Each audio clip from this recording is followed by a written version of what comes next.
Hey YouTube, it's Eric. I got George Widger with me today, and uh, and if you guys, if the last stream I did with George was on September 16th, 2021. I got it here on my backup channel, but this video was censored twice off of my main channel, and as a result, I was dealing with some two YouTube strikes here the last 3 months. So that's why I hadn't been live streaming as frequently because the censorship is insane nowadays. You're not allowed to go against the infallible orthodoxy that the Roman medical establishment parrots. So this video here, I recommend you guys check this out. This is on my Eric77 number 2. You see here the title "Discussing Jesuit Imperialism with George Widger."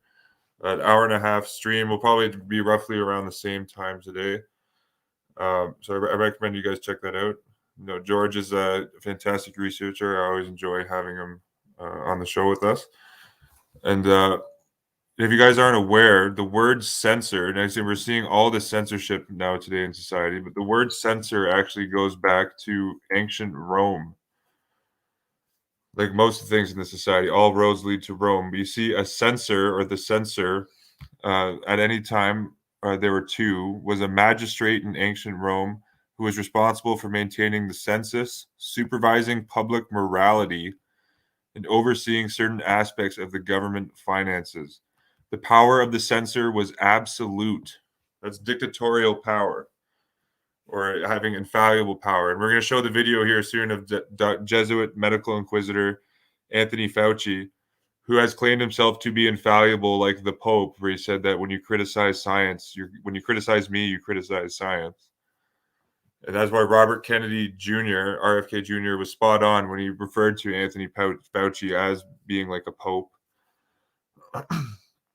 Yeah, we're going to show that video of Fauci receiving an award from the Jesuits that took place May 20th, 2021. We'll show that after here. We see here the power of the censor was absolute. No magistrate could oppose his decisions, and only another censor who succeeded him could cancel those decisions. The censor's regulation of public morality is the origin of the modern meaning of the word censor and censorship. There's kind of an interesting hidden fact there. You see in ancient Rome, and you see the logo of the SPQR. That's essentially now like the logo of our modern day United Nations. Again, the Roman Empire had never collapsed, and I'd say it's stronger than ever today. But George, do you want to go into some of that history, what you were saying before we went live with the word censor and or how Well, Roman? okay. This might sound somewhat redundant. So, if you think about this, we're talking about the Roman position, the censor, in Latin, censor. And as you said, he was in charge of the census. That means he was responsible for the reckoning of the population of the whole Roman Empire. And of course, he had subordinates inside the dioceses because the Roman Empire was divided into districts or administrative zones, which is why the Catholic Church today is also organized into archdioceses, which is multiple dioceses, and dioceses. A bishop is in charge of a diocese, and an archbishop is in charge of an archdiocese.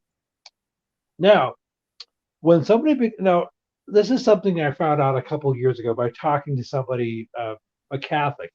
He said, when somebody becomes the prelate, a bishop of a diocese or an archbishop of archdiocese, he receives a reckoning.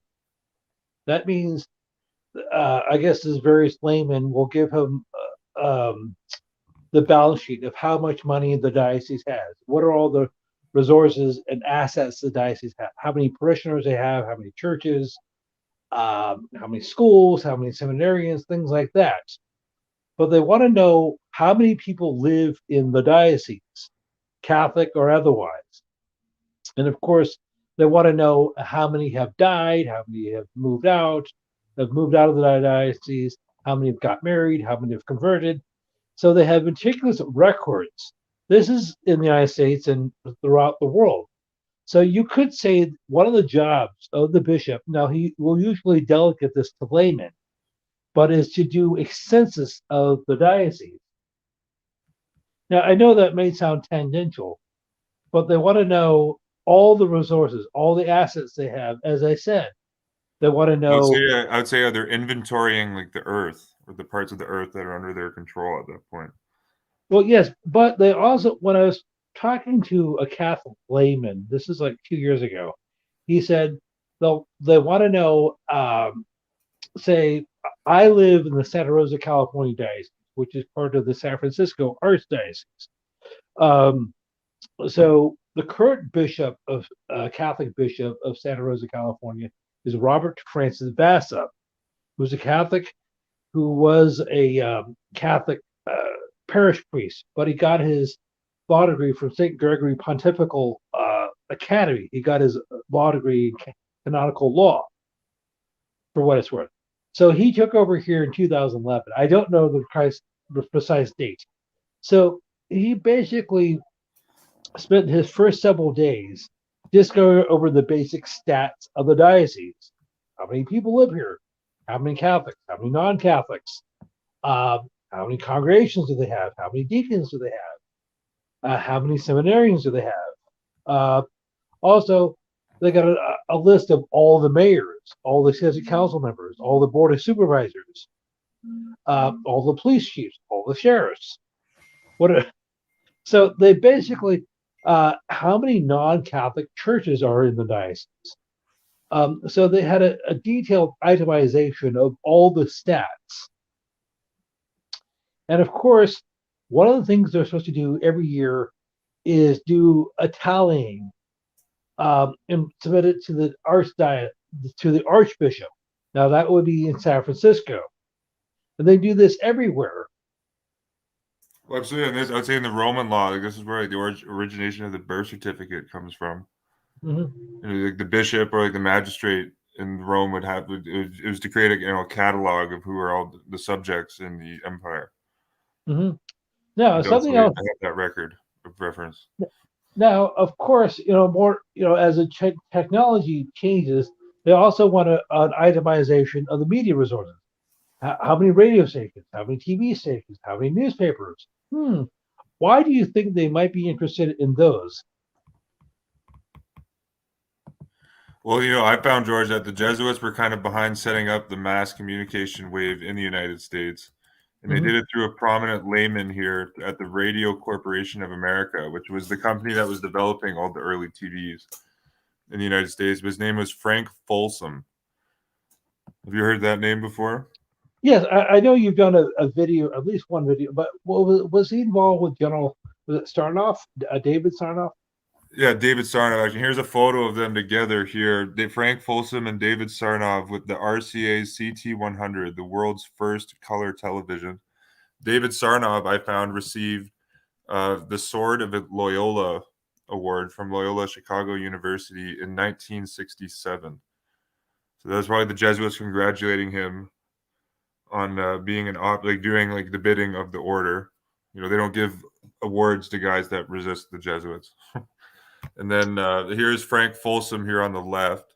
And this guy, I'll just read some of his connections here, George. But this guy was like over the top Vatican connections. Like we're talking like triple Jesuit educated, was a permanent representative to the Holy See. So you see here, he went to Catholic Manhattan College, went to Jesuit Fordham University, then went to the Jesuit University of San Francisco. He's a permanent representative of the Holy See.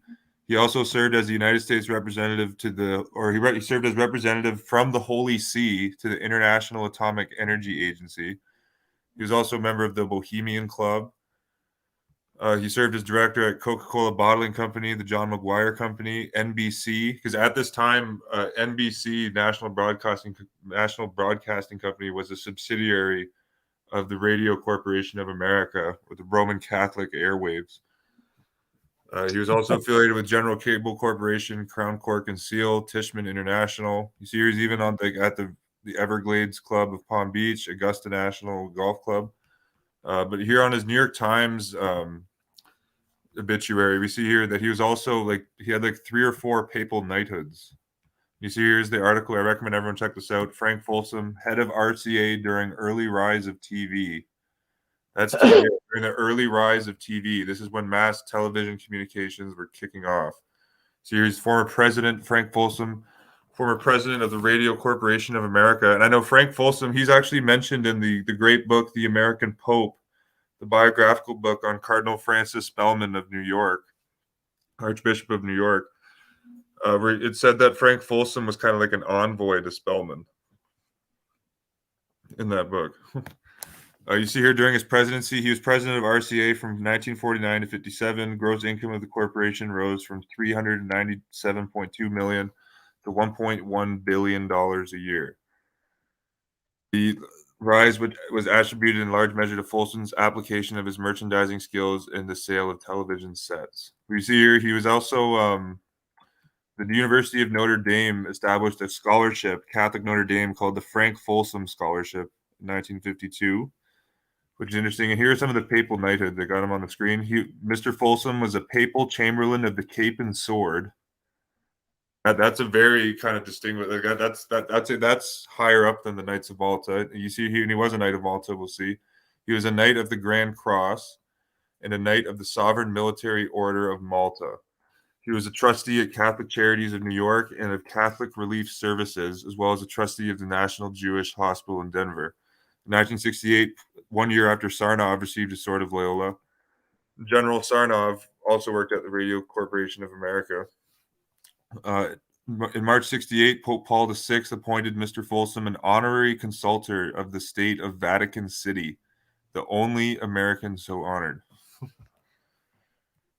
So I think we can see, George, why this guy's not brought up a lot. Because it shows, the papal hand. And even it says right here on the article, like the subheading of the New York Times article, merchandise expert, that being Folsom, sparred expansion of industry, held papal honor.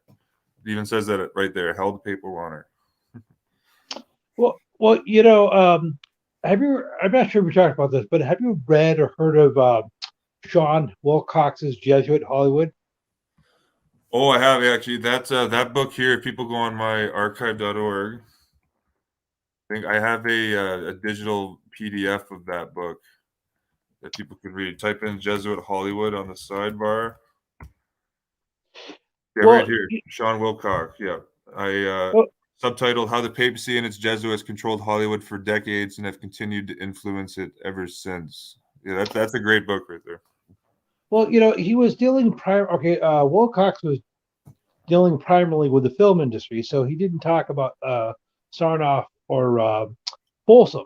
However, I'm sure if he did a follow-up, he should have done like the Jesuits and the small screen, or the Jesuits in television. I mean, it's just like that would be an intriguing read. Here in America, we've traditionally had three television networks: ABC, American Broadcast Corporation, not to be confused with the Australian Broadcast Corporation; NBC, which you mentioned, the National Broadcast Corporation; and CBS, the Columbia Broadcasting System. Well, one of the first heads of CBS from 1945 to 1975 was William Paley. Paley lived from 1903 to 1990. I don't recall his dates. Among other things, Paley was the son-in-law of William Randolph Hearst. Also, from 1942 to 45, he was the U.S. Army. He was the U.S. director of psychological warfare in London. He was a colonel in the U.S. Army. So after the war, World War II, Paley, as I said, was the chairman of CBS. So under his watch, from 1945 to 75, you had all sorts of popular TV shows on CBS. One of which was Gunsmoke, which ran from 1955 to 75, starring James Arness. I Love Lucy, I believe The Honeymooners. Well, one of the ideas that Paley was credited with implementing was something called the laugh track. This is something that was used in comedies. That when one of the characters said something that was supposed to be funny, you had this canned laughter in the background. Hence the name laugh track. So As I said, I liken that to kind of like Jesuit Goebbels like propaganda. It's all designed to like make you laugh. Like when something's not funny, it's trying to make you laugh at something that's not funny. but It's but programming you in a way. okay, so if you don't laugh at a scene, at a joke, or somebody falls or whatever, or slips on a banana peel, whatever, hey, is there something wrong with me? Of course, you're going to say, oh, yes, because you hear this thing on the television, people laughing. I should laugh because, after all, that's supposed to be funny. So, and they do this with other things, such as if you see a puppy, or you're supposed to say "aw," or you see a couple kissing, "ooh," or something like that. Uh, this is designed to manipulate people's emotions. And if you can control people's emotions, you can control their thinking. If you can control their thinking, you can control their behavior. Well, I'm sure the Jesuits are very aware of that. You control the heart and the mind. Ah, so, and of course, have you ever wondered why they call it programming? You wonder why they call it a newscast with newscasters? Why do they call it broadcasting? One of the lines is, when something's interrupted, we return to a regularly scheduled program. Hmm. And Well, I'm sure we brought this up before, George, but a Jesuit priest is credited with inventing modern broadcasting or the projection reel. That being the Jesuit of 1,000 arts, as they call him, Anastasius Kircher, S.J., a member of the mhm. Rosicrucian secret society as well. So you had to wonder, not to make this supernatural, but gee, do you think he could have been a warlock? I'm only half joking when I say that. Well, I think Kircher was up to a bunch of occult stuff. I wouldn't be surprised if he was trying to invoke, certain spirits, kind of like the Goisha and stuff like that. Now, speaking of, Kirchner was 17th century, so you're talking 300-400 years ago. But gee, do you think Anthony Fauci could be a warlock? That's a serious question. Oh, Joe, perfect segue, George. Absolutely. Anthony Fauci is a Jesuit warlock. Good description of him. And, he was awarded by the Jesuits May 20th, 2021 for him like being such a great inquisitor for the Pope. And again, he's infallible now. Fauci is just like the Pope. Like he is science. You can't criticize him because if you criticize Fauci, you're criticizing science. Well, he did. Supposedly. Well, he basically, I heard him say that a couple weeks ago in an interview. He said, it is, book and act. He said, if you criticize Tony Fauci, you're criticizing science. And I think that's very significant because he's actually equating himself as being like infallible, like the Pope. And at the First Vatican Council in 1870, it was officially decreed in Vatican canon law or codified that the Pope is infallible, meaning that he cannot err. Mm-hmm. No, That's the implication of what Fauci is saying. If you criticize him, you're criticizing science. Like he's perfect. Like nothing he says could ever be wrong. Okay, can I address something? Now, I'm 52. I'm a little bit older than you. I'm more than 25 years your senior. So I remember when I was a freshman in high school back in 1983. So you're talking almost 40 years ago. Um, I took a general science class. And one of the first things we did is we did a study, and this is on topic. We did a study on probability. So we broke into groups of like 3 or 4 people, and we had to flip pennies, and we had to make a certain. We made observations, and we made a hypothesis to say that if you flip a penny 10 times, 5 times it would be heads, and 5 times it would be tails. And I remember the first time we did this, it was like heads 7 times. So, gee, could you extrapolate that you have a 70% chance of flipping a penny, it would turn out heads? Well, we realized we had sampling error, even though we didn't know the nomenclature at the time. So we decided to flip it an additional 90 times. So the numbers were something like, out of 90 flips, or sorry, 100 flips, it turned out to be heads 55 times. So we extrapolated, the more times you flip it, the closer it's going to get to 50-50. So we did an experiment. We isolated the variables. we recorded our observations. So we were introduced to what was called the scientific method. Now, contrary to popular belief, I'm not anti-science. I'm very pro-science. However, what I am averse to is Jesuitical pseudoscience. Well, that's what Fauci is doing. Essentially, whatever he pontificates is the scientific consensus, Now, which is bypassing the scientific method that you just described. now, more to the point, I think I brought this up before. This was probably like 2 years ago. Thanks largely to the so-called Enlightenment of the 18th century, which was more accurately called the Darkening. Uh, Most of the ideas that we consider to be scientific are not scientific. They're in fact based on Greco-Roman philosophy and mythology. So you're talking about Greco-Roman philosophy that's been given the tenuous veneer of science, because you have people in white lab coats and have a bunch of letters behind their names who are using this stuff.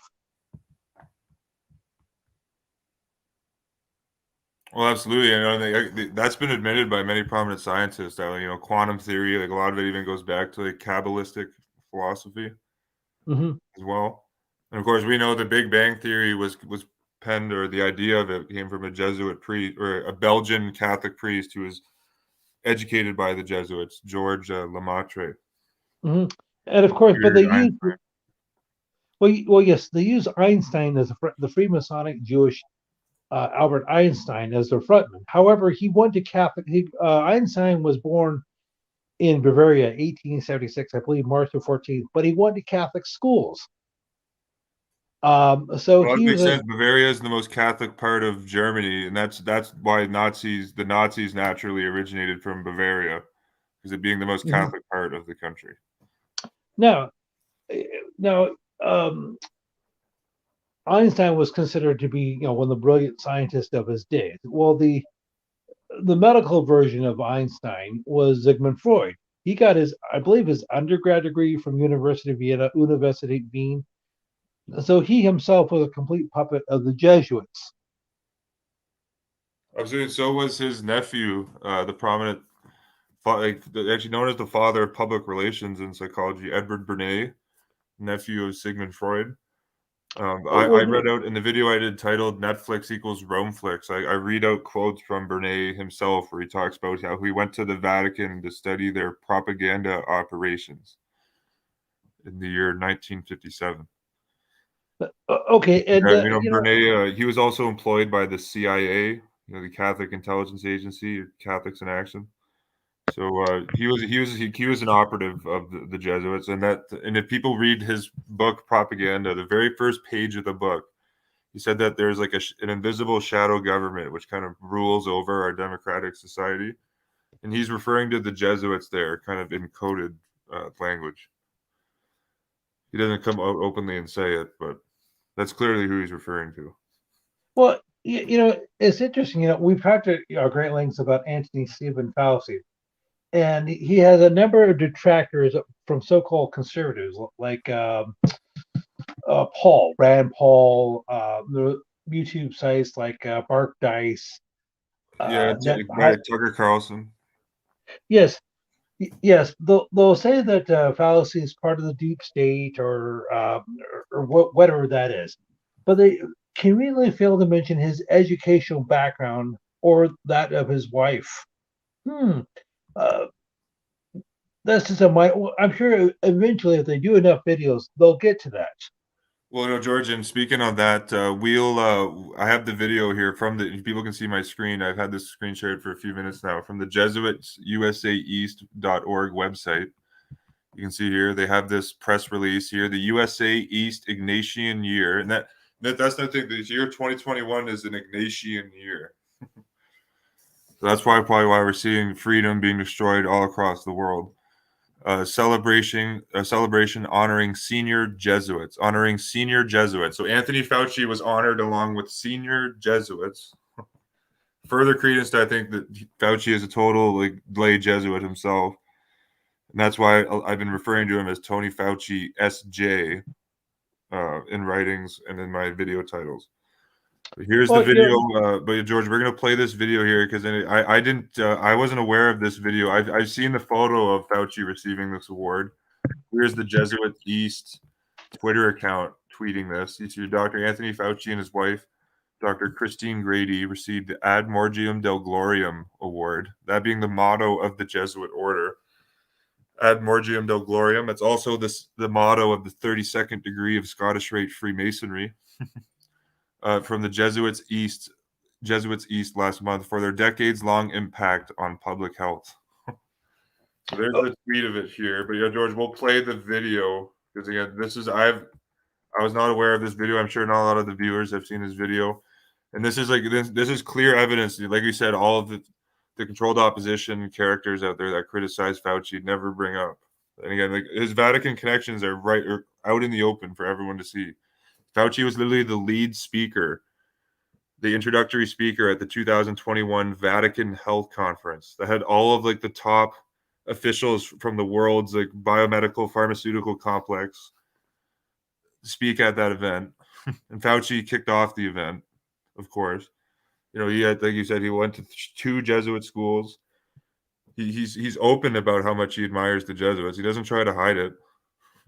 I have like probably 5 or 6 videos of him on my channel praising the Jesuits on like 5 or 6 different occasions.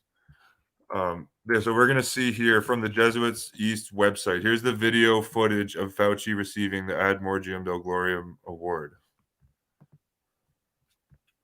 Yes, I am speaking of Dr. Anthony Fauci and Dr. We're talking right here for reference. This is the Jesuit priest talking right now. Christine Grady, both of whom I am proud to say are Jesuit educated. Oh, you catch that there, George? Yes. So he said, and both Tony and Chris are Jesuit educated. I'm very proud of that. But yeah, we'll play that one more time. Allow me to introduce again. This is a Jesuit priest saying this.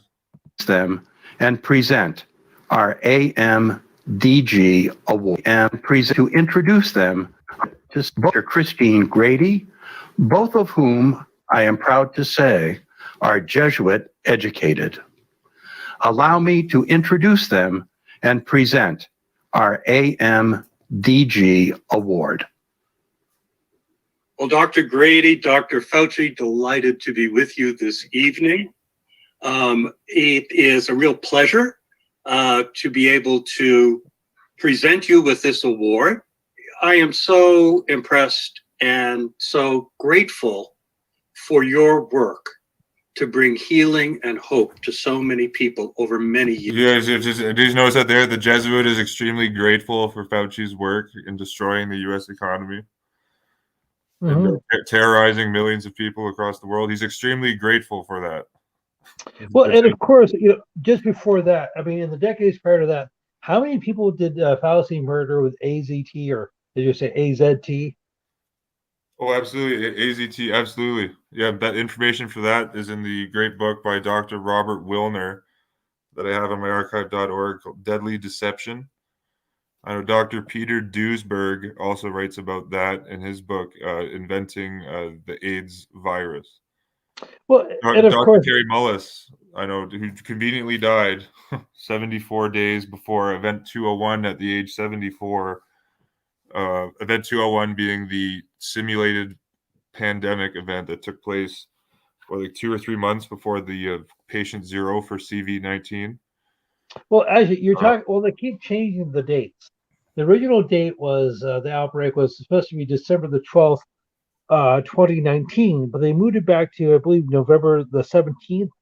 So roughly a month after Event 201, which took place on the Friday the 18th of October, 2019, at the Waldorf Astoria in New York City, the same place where Ronald Reagan was knighted, knighted as a Knight of St. John of Jerusalem in 1984.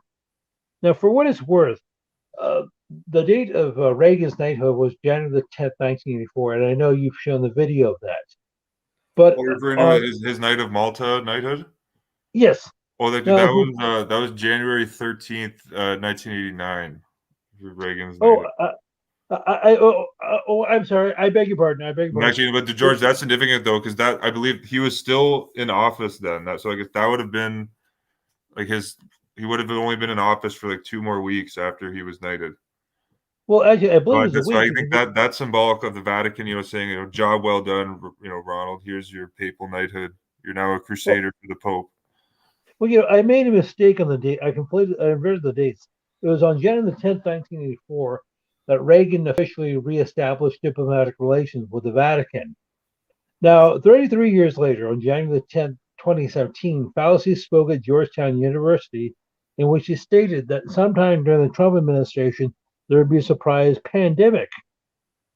Well, absolutely, actually, yeah, and they even show that footage in the documentary movie Plandemic. Mhm. They don't highlight that he was speaking at the most powerful Jesuit university in the world when he said that, but absolutely. And actually, I did a video probably a year and a half ago, probably 2 years ago now, covering Fauci's comments. Yeah, that was 33 years to the date after Reagan reinstituted diplomatic relations between the United States and the Vatican. And that's incredibly symbolic, I think. No, of course, 33. The Jesuits, historically created the modern system of Freemasonry, and it goes back to the year 1717, which is logical. The Jesuits existed over 150 years before Freemasonry came into being. So they already had the Jesuits were already a monarchy unto themselves at that point. So they had an incredible supply chain and incredible infrastructure network across the world to be able to do that. But we'll continue here. Yeah, we'll continue here. So you're seeing, so the Jesuits are extremely grateful for Fauci being an inquisitor for them. And you're seeing that here from this Jesuit priest. Years. So what Fauci is going to speak himself, and Fauci will then honor the Jesuits and thank them for this award after here. We'll see. Thank you so much, Father O'Keefe, for that very kind and gracious introduction. Father O'Keefe. So the Jesuit O'Keefe. I'll pull up the first name of this guy. Chris will offer her remarks in just a moment, but let me say, so I assume he's probably a family friend of the Faucis. There's probably a whole bunch of Jesuits that are family friends with the Fauci. On behalf, we'll see what Fauci has to say. Of us both, how honored we really are to receive the Jesuit Ad Majorem Dei Gloriam Award.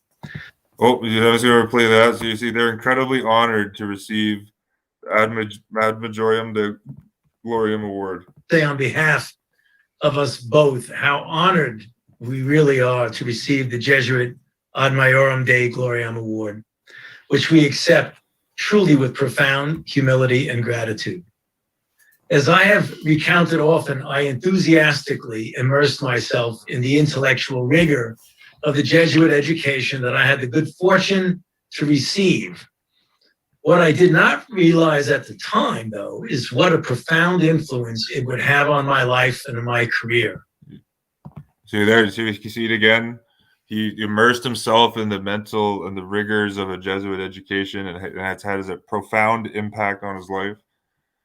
At Regis High School, I recall how Father Stephen Duffy, my professor in Greek classics, inspired my interest in the classics and in philosophy.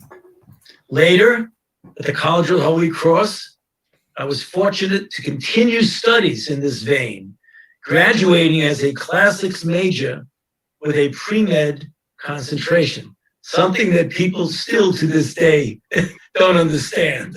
Okay, Eric, could you pause this for a second? Eric, could you pause this for a second? The tutelage of the icon. Oh, yeah, for sure. You want to jump in? I just want to make an observation. This is something I've noticed about Fauci, just in this video. You can tell he's reading from maybe not a teleprompter, like maybe a computer screen. So this is not organic. He's not saying this is not a natural conversation. Now, granted, he's smiling, he's laughing. It's just like, what is a classic Greek education? So he's trying to make this seem natural, like he's feigning humility, but he's reading from a script. Now, granted, he could have written this himself. Who knows? So this is not a real interview.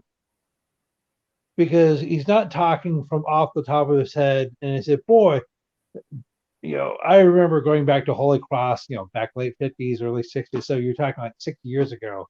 And I remember one of my profs there was Father Steve Duffy. And he has all the details are precise. So what's my point? So even this interview is contrived, is artificial. Oh, absolutely. Well, they have to, like, I'm sure this video would be shown in, like, various, like, Catholic churches and parishes, and, like, I'm sure it was broadcasted in, like, in the Catholic media. So they still have to prop him up as, like, a guy that's, humble. He's here to save us all. And he's selfless. He's just trying to do the right thing, and what they have to keep that image of him, like he's a saint. But as I said, people have made criticisms of Joe Biden, who happens to be the current papal puppet in the Father Andrew White House, and they said, "Gee, he can't even." Unlike Trump or Obama, he can't even read his teleprompter properly. But almost all of these figures, these apparatchiks like Fauci, these politicians, they're reading from a teleprompter. They're reading from cue cards. They're not engaging in natural conversations. Actually, and George, we found the guy who invented the teleprompter had a Jesuit background in terms of education. Yes, it was Shafley. Was it Hugh Shafley? Yeah, I got him up here. I guess full name Hubert Joseph Schlafly Jr. Died on April 20th, 2011. Was an American electrical engineer who, he says, co-invented the teleprompter. Shafley is credited with spearheading the movement towards satellite television also within the industry. So here again, so like this kind of ties into what we were saying earlier on the stream too with Frank Folsom and his activities with Radio Corporation of America in the 1940s and 50s to get colored TVs or just TVs in general kind of mass produced and into millions of American homes. You got Hubert Shafley essentially did the same thing with satellite television. And then he co-invented the teleprompter, but Hubert Shafley went to Jesuit St. Louis University High School. You see here is a Jesuit Catholic high school for boys founded in 1818. It is the oldest secondary educational institution in the U.S. west of the Mississippi River, and one of the largest private high schools in Missouri, located in the Roman Catholic Archdiocese of St. Louis. And you see here, Shafley also got his bachelor's in electrical engineering from Roman Catholic University of Notre Dame. And this is the guy where the teleprompter comes from. Okay. And here's a photo of him here at the Cable Hall of Fame. Here he is being inducted, Hubert Schlafly. Well, something I've noticed on the local level, I've sent you a number of videos of last years from the Sonoma County Public Health Department or the Board of Supervisors, and the witch who's our public health officer or unhealth officer is named Sundari Mace, M-A-S-E. Mace isn't like a club you hit people over the head with, and she doesn't do this much anymore, but she used to do like weekly updates, and you can tell she's reading from a teleprompter. And she's saying, be sure to wear your mask, be sure to stay 6 feet apart, be sure to wash your hands, please be sure to avoid large gatherings. And if you're sick, get tested. If you're not sick, get tested. And she's basically, I know you've done videos of the unhealth officer in New South Wales. What's her name? Chant? Oh, Dr. Carrie Chant. Yep. Yes, Carrie. So it seems as if they're almost all reading from the same script. Now, granted, it's going to be tailored for their particular jurisdiction, New South Wales, California, or Ontario, Canada, wherever. But it seems that this is all coming from the same font. I'd say there's a central programming or a central hub of programming that's being emanated from the Vatican and the United Nations. Essentially, the United Nations is a secular branch of the Vatican, and so is the World Health Organization. Now, the World Health Organization, actually, George, the Vatican was given permanent observer status there in 2020 or 2021. Well, It's here, but George, right where my fiefdom here in Ontario. I don't know if you saw this. This kind of went viral. Here I got the article from Toronto CTV News. Ontario health official responds after being caught on hot mic before COVID-19 briefing. But this was Dr. Barbara Yaffe. I haven't found any open Jesuitical backgrounds into her educational background, but I haven't looked too hard, to be honest. But I'm sure there's definitely something there. She's a total puppet. But Yaffe remarked on a hot mic, George, that she said, quote, "I don't know why I bring all these papers. I never look at them. I just say whatever they write down for me," end quote. Well, didn't Biden make a similar quote when somebody was reporting or a reporter asked him about his executive orders, and somebody said, "Hey, Mr. President, you know what you're signing?" Nope, I was just told to sign these. Have you seen that video? I haven't, but that would make perfect sense because there's no way that Biden is capable of writing all the executive orders that he's supposedly has so far. Well, He's been more active than any previous president in history in terms of executive orders. Well, there have been a number of compilation videos over the last, I said compilation, not copulation. Well, is there a difference? Compilation videos from the English-speaking world, from the UK, Canada, California, New York, New South Wales, wherever, where basically these politicians and apparatchiks, these prime ministers, these premiers, these governors, are all basically saying the same thing. Now, their language, the verbiage has changed somewhat, but they're also saying, well, this is our new normal. This is going to be our new normal until the vaccines become available. But then more recently, they said, we all need to get our shot. If you haven't got your first shot, get it. If you haven't got your second shot, get it. If you haven't got your booster, get it. This is how we're going to build back better. So you have videos of Biden, of Boris Johnson, who's a Catholic, Justin Trudeau, all saying basically the same thing. Trudeau, another devout Catholic, Jesuit trained, and that's why there will be zero prosecutions in Canada against the Roman Catholic Church for their operations, and I would say almost like systemic genocide of the native peoples here with the residential schools. There will be zero prosecutions. Okay. So I'm guaranteeing you that now because Justin Trudeau is a Jesuit agent provocateur being sent out to destroy Canada, not bring democratic principles to Canada, which would call for like a serious investigation into those residential schools and indictments against various nuns and priests of the clergy. Lots of them are still alive. The schools were only closed in the 70s. Yeah, absolutely. And this reminds me of what Jesuit, lay Jesuit Herman von Rompuy said, George, the former president of the EU Commission. He said that we're all Jesuits now, and that there's a Jesuit international. That's a very significant comment when you know what Van Rompuy's position. Like he was the top brass in the European Union when he said that. And of course, I forgot the name. One of the founders of the European Union. I'm drawing a blank, but he was trained, not Rediger, but somebody like him, was trained by the Jesuits. Well, yeah, so I mean, absolutely, they have like the EU is like, again, like it's the new Holy Roman Empire. It's an extension of the church. Well, it's interesting.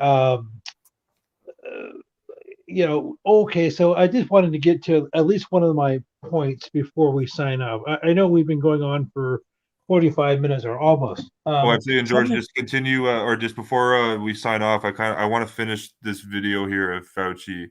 Okay, go ahead. And we can keep like interjecting and making comments on what he's saying. Okay, please, why don't you just finish the video, then I'll hold off any further comments. Okay, for sure. Yeah, we can finish it here.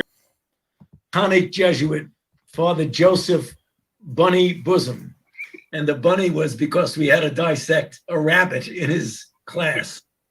To this day, this broad perspective has been invaluable to me as a public health person, grappling with the medical science posed by the global pandemic of COVID-19 amid the larger issues of the health inequities and political divisiveness laid bare by the pandemic. But throughout my career, Father, Jesuit tenets have been my invaluable guide. Oh, that's we're gonna have to replay that. You catch that there? Throughout his career, Jesuit tenets have been his invaluable guide. It has been invaluable to me as a public health person, grappling with the medical science posed by the global pandemic of COVID-19 amid the larger issues of the health inequities and political divisiveness laid bare by the pandemic. But throughout my career, Father, Jesuit tenets have been my invaluable guide as I helped lead the global public health response to emerging infectious diseases, from AIDS to pandemic flu to Ebola to Zika and now to COVID-19. Chief among these tenets was staying faithful to the truth, even truths that may be inconvenient to some people, communicating for understanding according to the adage that I learned from the Jesuits. And everybody knows this because I tell it to all my fellows and all my students. Precision of thought and economy of expression, and emphasizing social justice and service to all. It has proven to me time and time again. Because it was social justice when he murdered all those puppies and those freak experiments. Okay, could I just make another observation? He was talking about this professor, Father Joseph, Bunny, something or other. So people may not have caught that. So even back late 1950s, 60 plus years ago, Fauci showed his penchant for being a bit of a sadist. So there's really no reason to kill this rabbit other than torture. Now, for what it's worth, I don't. They were doing maximum pain experiments too, where they wouldn't give him any sort of pain medication remedy. So, of course, this is. I don't mean to get into psychology because that's a completely different discipline. But they say whether this is true, I don't know. But they say that most of your serial killers start out by torturing other children or animals. They wet their bed, or they wet their bed for long after they should. But they like torturing dogs, cats, Again, rabbits. Oh, sorry about that, George. Yeah, sorry. Keep going. So that was how. That was partially how Fauci got conditioned. So if he can basically murder or slaughter rabbits, so what's the next thing he can move on to? Dogs, cats, people. And it's okay, what did Aquinas say? It is no sin to murder a heretic. As a matter of fact, it's a meritorious act. Oh, absolutely, because nothing is more dangerous than the corruption of faith. Yes. So, and this is on that spirit of Aquinas, it makes perfect sense why Dr. Joseph Mengele, the doctor of death in Nazi Germany, was a Roman Catholic. Just like Fauci. And Jesuit Fauci is, I would say, a Dr. Mengele level quack. He's literally on the Mengele level. And in Mengele, we know here, actually, this is very interesting. I don't know if you've seen this, but he was reportedly in Canada in 1949. See here, these, this is from a blog here. These photos from a yearbook published in 1949 by Hospital St. Michael Archange in Quebec City were sent to me by a friend in Ontario. I believe the man on the left in the first photo, bending down to examine a boy in a wheelchair, is Dr. Joseph Mengele, the angel of death of Auschwitz. Mm-hmm. And you see that here. He was known in Canada as Father Joe. Just kind of like the Pope, or he's a Catholic, So, and I don't know if you've heard of this, George, but this ties into a huge scandal that took place in Canada called the Duplessis orphan scandal, where they're essentially doing like biomedical experiments. And you see here from Wikipedia, the Duplessis orphan, and this was what the government in Quebec was working hand in hand with the Catholic Church, because the premier at the time in Quebec, Maurice Duplessis, we see him here in 1952. This guy was a devout Roman Catholic. Okay, so You talked about Father Joe, not to be confused with Uncle Joe, Joseph Stalin. He uses Billy. Yeah, Joe Stahl, absolutely. He was educated at by Jesuits with the Tiflis Seminary in Georgia. No, and by the way, and not to change the subject, but speaking of another Father Joe, you did a video a while back. Was it Joseph O'Callahan, who was a chaplain? Was it on the Franklin? Um, he was known as Father Joe. And I don't recall, this was in like 1944, 45. The Japanese allegedly landed a kamikaze plane into the USS Franklin, which was an aircraft carrier. Something like a third of the crew were killed, something like 900 out of the 2,500. And O'Callahan happened to be Johnny on the spot. You know, he was supposed to have saved like dozens of crew members. Do you remember doing this video? Oh, absolutely. Yeah, and he was given the Medal of Honor by Harry Truman in the White House. People can see that photo in the So, 1946. okay, this is pure speculation. So, do you think O'Callahan actually could have had a hand in the actual destruction of the Franklin? Oh, absolutely. Well, who is the Jesuit that boarded the Titanic and then got off right before it sunk? Oh, Brown. Jesuit Brown. Yeah. No, absolutely. Yeah, I think with Callahan, it's very plausible. The Jesuits have a long history of this. They're the masters of deception.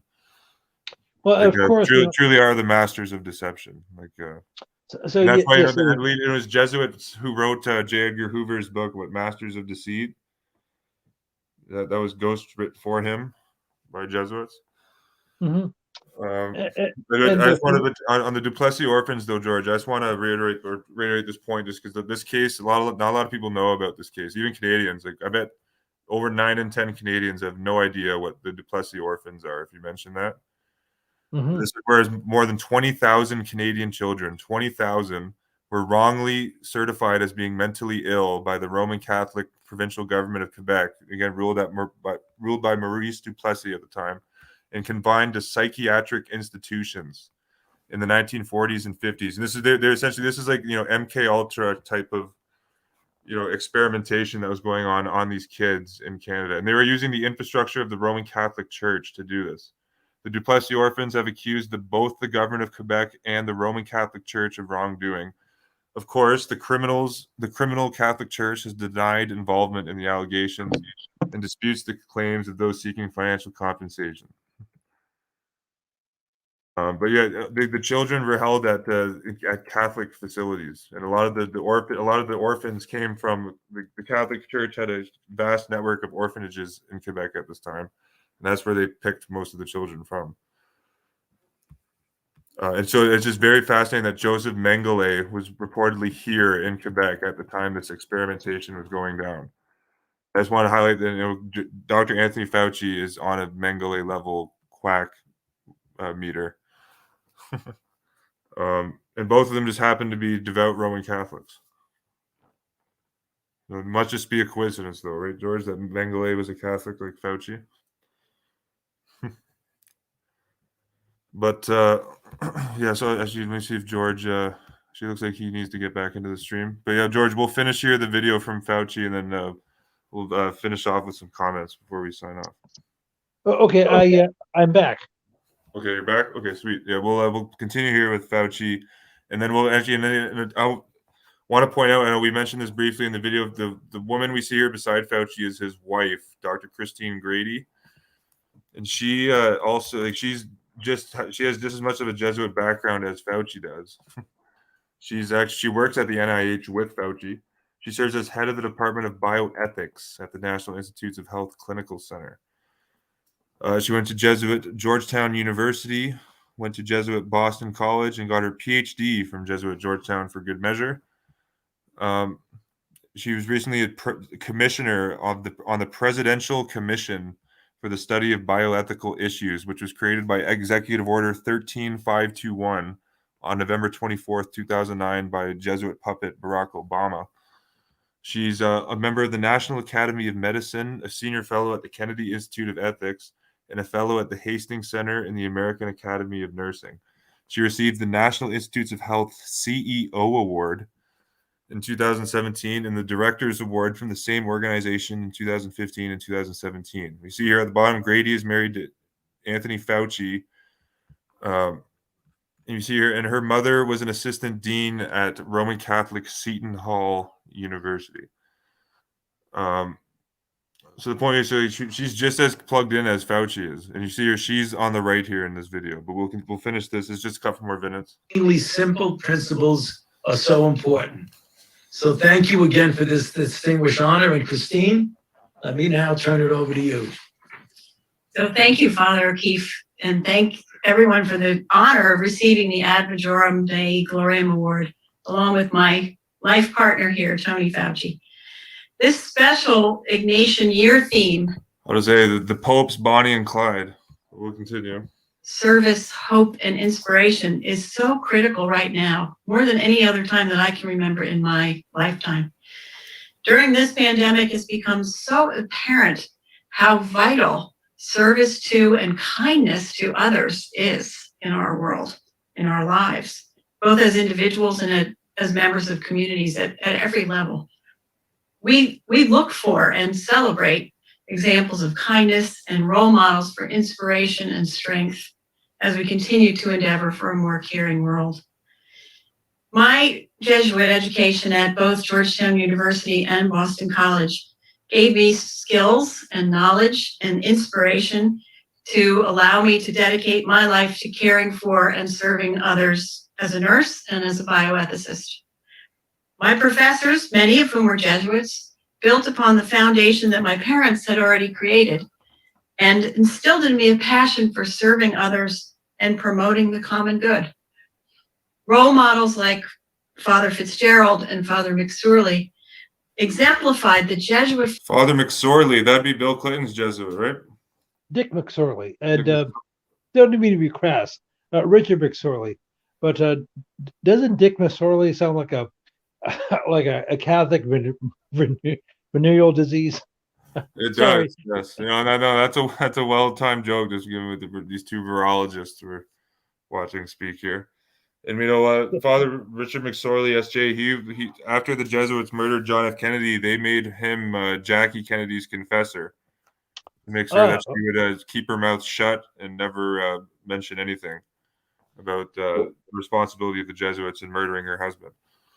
Well, you know, she was a good puppet, and they married her off to that Knight of Malta shipping baron Aristotle Onassis. Yes, and so anyhow, so I did have something else to bring up. What was I'm saying, but before you jump in, but I think that's very interesting that Father Richard McSorley, Bill Clinton's Jesuit, the confessor to Jackie Kennedy, is close with Dr. Fauci and Christine Grady. She mentioned that he was a role model. Well, you know, this is a little bit off topic, but I remember when Avery Cardinal Dulles died back in 2008. There is a story that appeared, I believe it was the New York Post.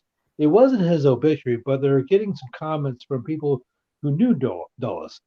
And one of them was Donald John Trump, the future U.S. president. And he said, you know, I mean no disrespect to His Eminence, the late Eminence Cardinal Dulles, but he was always Father Avery to me. As a matter of fact, after my dad died, he became a second dad to me. And it was actually at his behest in 1966, I transferred from Fordham to University of Pennsylvania. Also, oh wow, you'll have to send me that, George, because I know in Donald Trump's book, The Art of the Deal, he writes about that he got along with several Jesuits at Fordham University while he was there. And later on, this like 20 years or so, he at Dulles' behest, he would recommend his daughter Ivanka transfer from Georgetown to University of Pennsylvania. Now, even though the University of Pennsylvania, which is I believe in Philly, is a secular institution, Dulles said to young Donald, "Oh yes, I know the professors are well. You'll be in good hands." Actually, here we got, and speaking on the Wharton School, this was posted by a great researcher who posts on my blog here, Legitimate Vast. He found a quote from the Jesuit Educational Quarterly. And we know that for terms of the University of Pennsylvania, that's where Jesuit priest James Martin was educated. The current Okay, well, I know. LGBT priest, head of America magazine. Well, I know I haven't looked into Martin's background, but I know that he got one of his degrees from Loyola Chicago. I had to go look more into his background.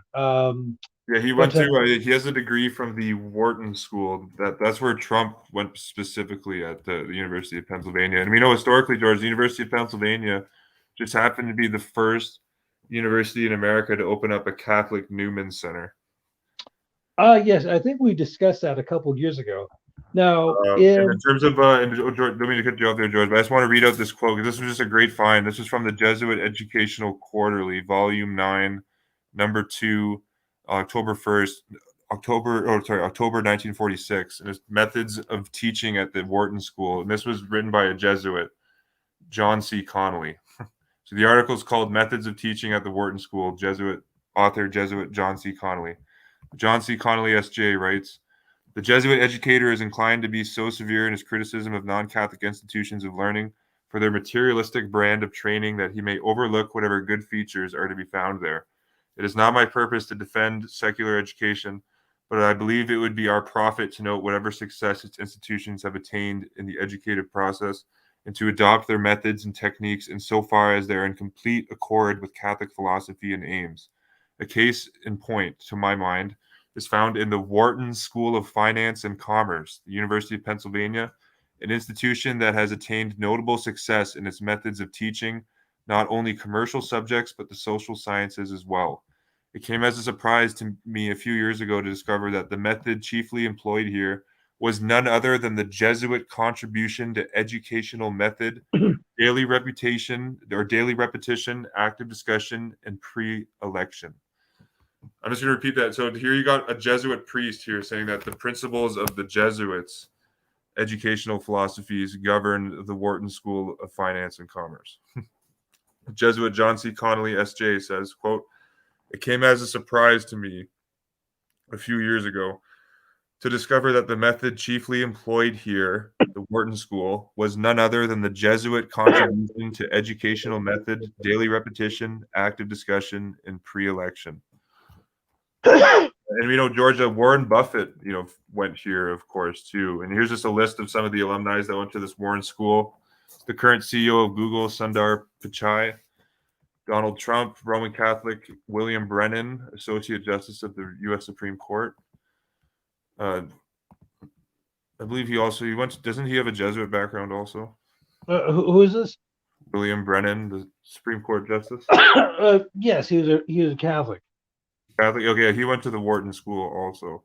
But that's just a very interesting source. That came from a Jesuit educational kind of journal there, that showing how the principles of the order are there at the Wharton School, and that source came from 1946.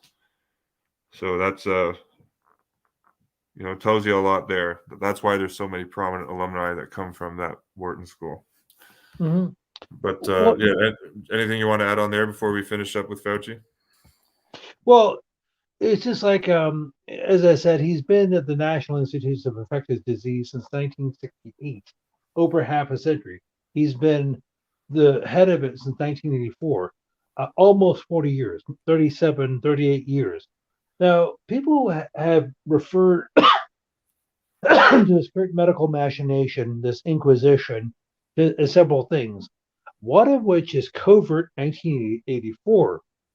One of the obvious references is to the George Orwell Eric Blair dystopian novel, which was written in 1948, but was published the following year.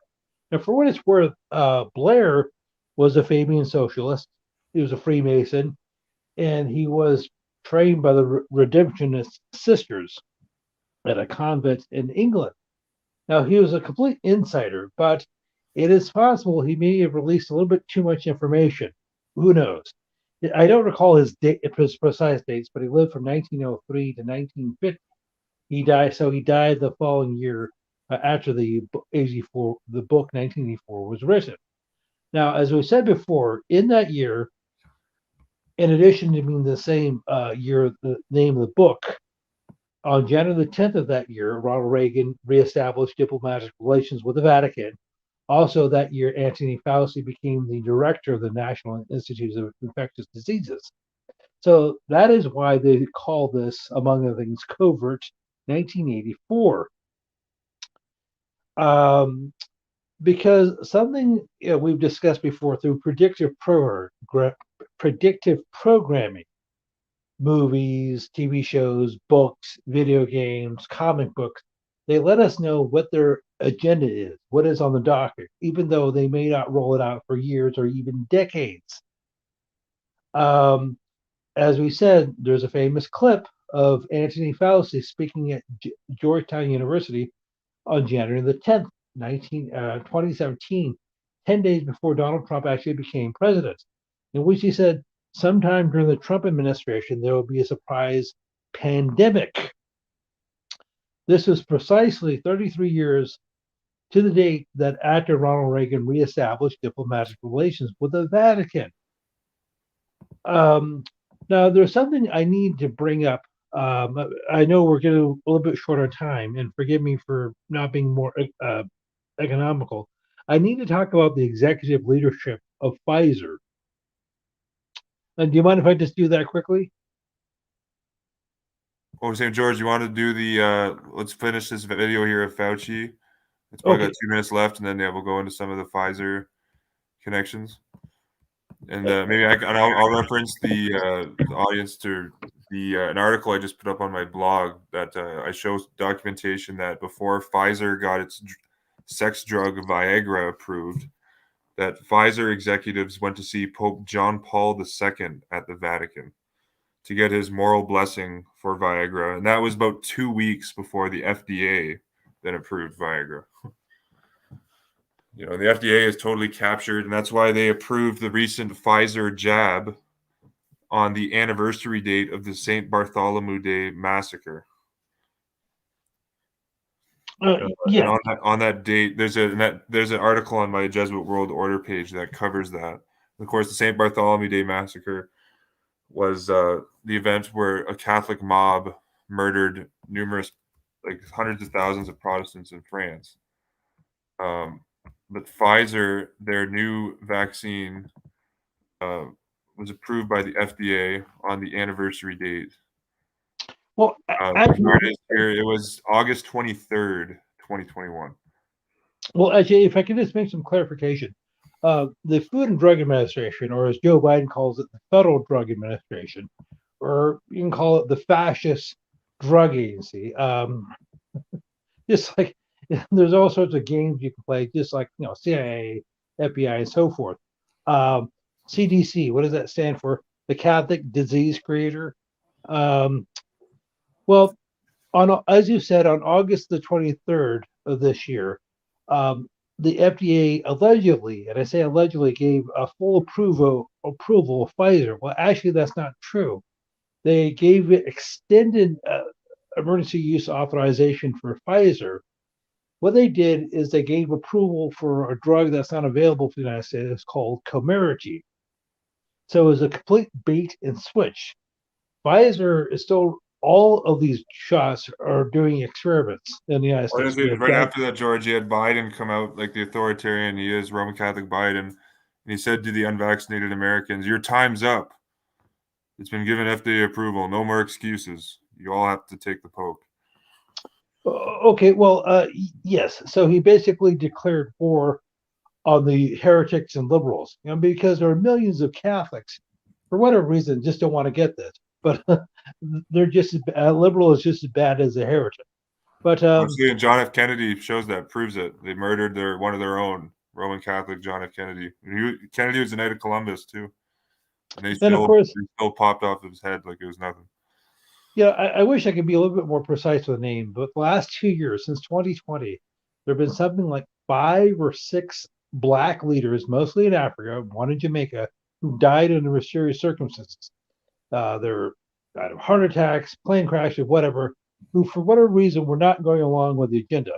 Probably the most famous example was the president of Tanzania, John Mufufu, I believe. Oh yes, Who yeah, I've heard of this guy. Yeah, and he didn't okay, he even like test like a goat or something like that? Or oh, he tested a can of soda, orange juice, a goat, a papaya. They all tested positive for corona. And he said, well, this is a bunch of uh, nonsense. He probably said something harsher than that. But he said, there's no way, we're going to let the World Health Organization in our country. There's obviously no way we're going to let you inject us all. So he died shortly thereafter under mysterious circumstances because I guess Mufufu actually thought he was the president of Tanzania. well, didn't they say COVID got him too? Yeah, they did. Yeah, he had not been. They say in this Reuters article, Magafu had not been public since Feb 27th, sparking rumors that he had contracted COVID. Mm-hmm. Hmm. So it's So just like there you go. The CV-19 HOAX got him.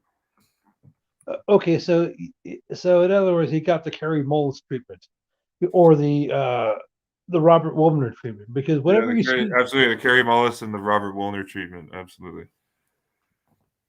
or you could say the Bob Yeah, Mendelsohn. Robert Woolner, a very healthy guy. He's obviously the guy is a PhD in health sciences. He's very healthy, and he just mysteriously dies a year after he writes two fantastic books attacking the medical establishment. Well, and of course, before that, you had Robert Mendelsohn, MD, who was a pediatrician from Chicago. He's probably best known for his work, Confessions of a Medical Heretic, which came out in 1979. Mendelsohn lived from 1926 to 1988, and he was a mainstream allopathic doctor. And I guess sometime during the 1970s, after being a doctor for over 20 years, he had an epiphany and he said, I'm probably doing way more harm than good. And he said, why am I doing these things? Why am I injecting these little children with these poisons? Made absolutely no sense because they're assuming that these illnesses like polio can be prevented from the shots. And he said, well, I can't find any evidence of that. And Mendelsohn did some research. He didn't have the internet back then, but he looked for the papers that said that these shots were effective against polio. Well, it turns out that it wasn't, contrary to popular belief, the alleged virus that was supposed to cause polio has never been identified. And he says, it turns out there was a polio outbreak in the 1950s in the US in places like Florida. That was due to DDT spraying. So it had nothing to do with the virus. And he said, wait a second, if they're wrong about that, what else have they been wrong? Well, the CDC, or the Catholic Disease Center, founded by Jesuit trained Joseph Walter Moonson, was advocating for the use of DDT in commercial products. So, or they're saying, they're saying that, oh yeah, there's nothing, oh that's safe, just like others saying that smoking cigarettes is safe. Nothing's gonna happen if you chain smoke. And the CDC used to say that lead paint was safe. They basically have been wrong on just about everything. And of course, granted, this is not the CDC. This is Tony Fauci. He was saying initially back in March of 2020, people should not be wearing masks. He said people might feel a little bit better, but then almost a month later, he said not only should you be wearing one, you must wear one. And he was saying that people shouldn't wear just one, they should wear two or three or a dozen. And he's basically flip-flopped about every single position. He said, well, we probably won't need boosters. Well, if you're elderly, if you have health problems, you should get, okay, everybody should get a booster. Well, you don't have to wear a mask outside. Well, you should wear a mask outside. Well, you shouldn't have to wear a mask if you're injected. Well, you should wear a mask if you're injected. Everything. This is like saying he's engaged in so much double talk in the last 2 years and long before that.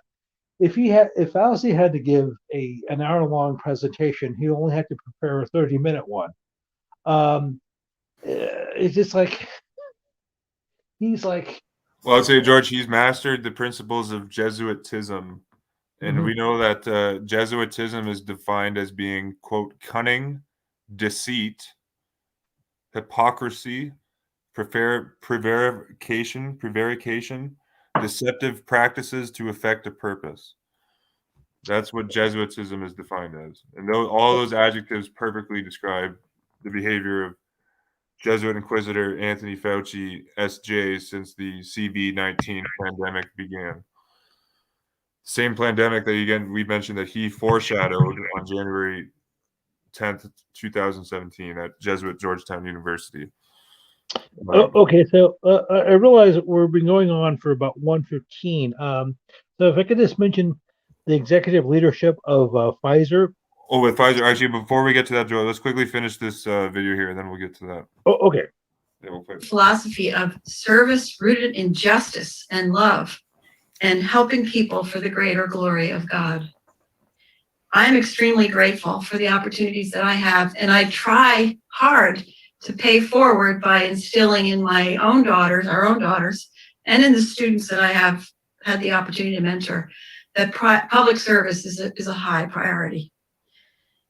Lastly, I just want to say I fell in love with Tony many years ago, not only because of his good looks and Brooklyn swagger, but also because of his powerful, palpable, and unwavering commitment to caring for the whole person, caring for others, and making the world a safer, healthier place. To this day, we remain solid partners Like you said earlier, this is all scripted, but we'll continue here. in this endeavor. Thank you for this honor. Thank you for the honor, And I though, they think- say to the Jesuits. Not only are you exemplary by your work, but what a wonderful example of a lifelong love and dedication to each other. That's a very beautiful thing.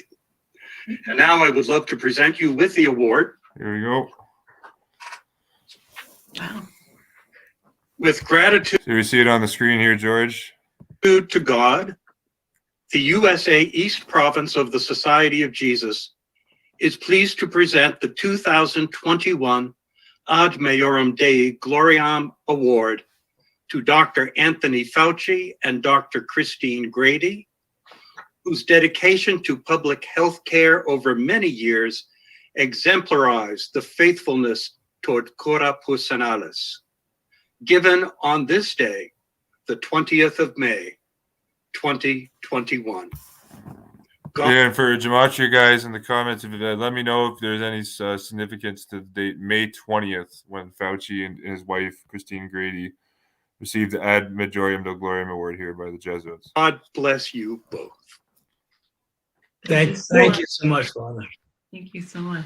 Thank you so much. Okay, so there you go. So there's the press conference, and I'll link this video in the description so people can see. This is like a 40-minute live stream here. They interview Father Leo O'Donovan, SJ, here seen on the right. He gave the invocation ceremony at the swearing in at the inauguration of current Roman Catholic President Joe Biden, January 20th, 2021, a date of 201 numerology.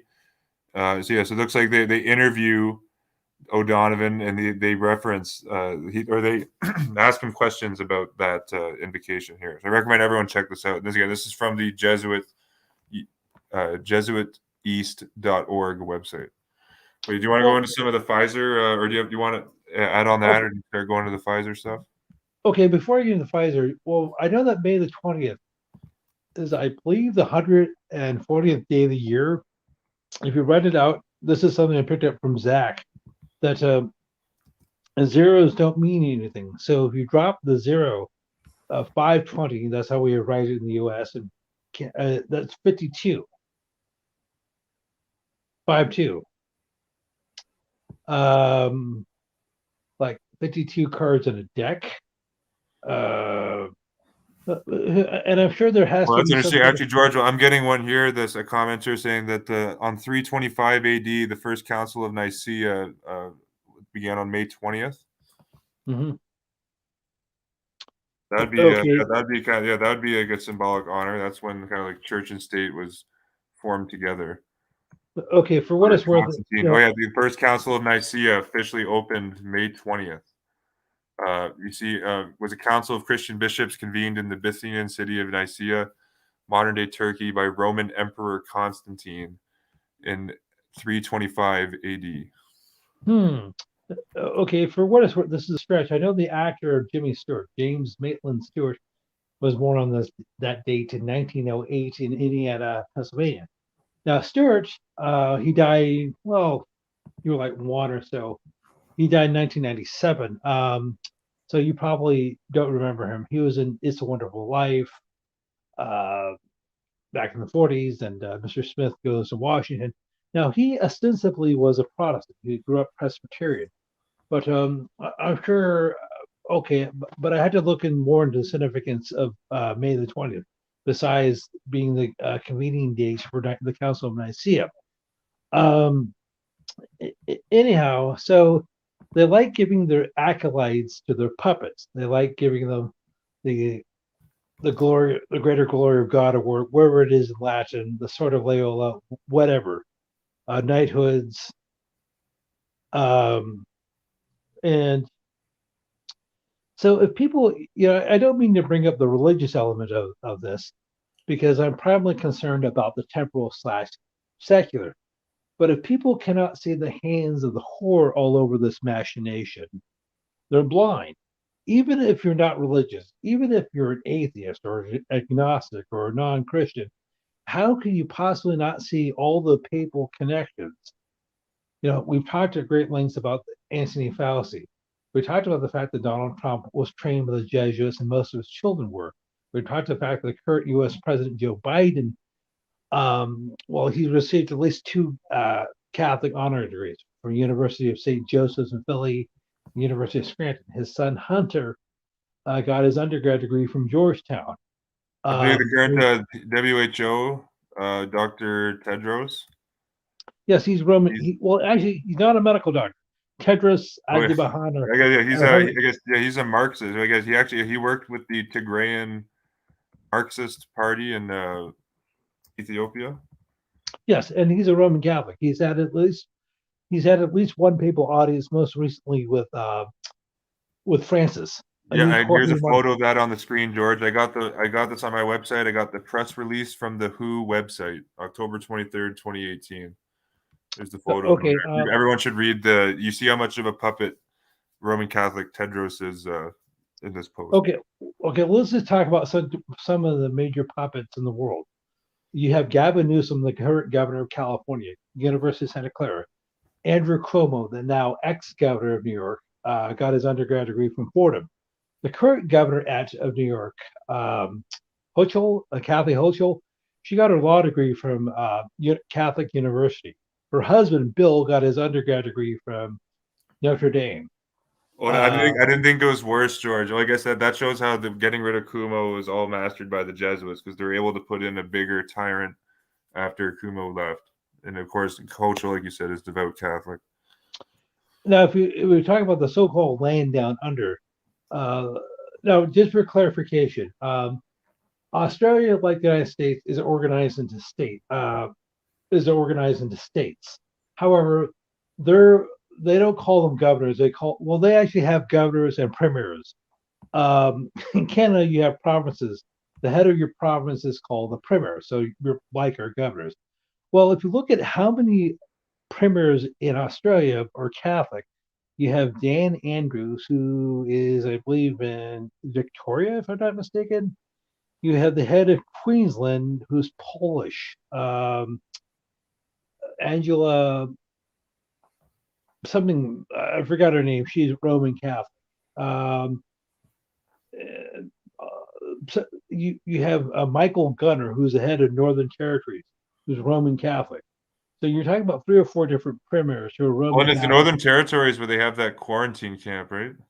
Yes, that's in the Solomon Islands. They'll take you from your house without due process, even if you're buzzed on like the contact trace app. If you're notified that you're a close contact, the military will show up to your house and take you to a government facility.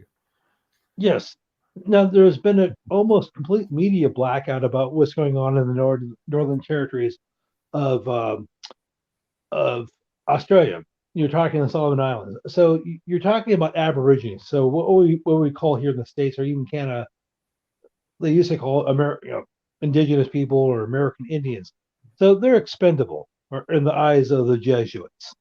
They're analogous to the Maoris in New Zealand. So so who cares? Their attitude is, well, who cares who happens? I don't have this attitude. Is well, they're expendable, and who cares what happens to them? But I have seen a few videos from Aborigines in Australia said, wait, we're being genocided. We're being forced to receive this poke.